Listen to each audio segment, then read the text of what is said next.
Welcome. In front of me is a Google Pixel 5, and today I'll show you how to capture a screenshot on this phone. And to get started, you will want to find the content that you wish to capture. I'll be using settings as an example for this. So once it's open and visible, all you need to do is press power key and volume down at the same time. You can see it gives this pop-up right here, and you have two options. You can either share it or delete it, and after a moment it disappears.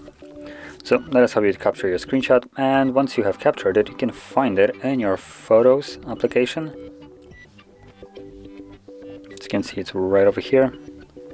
I would really like to not update if I don't have to. There we go. And there's the screenshot. So, if you found this very helpful, don't forget to hit like, subscribe, and thanks for watching.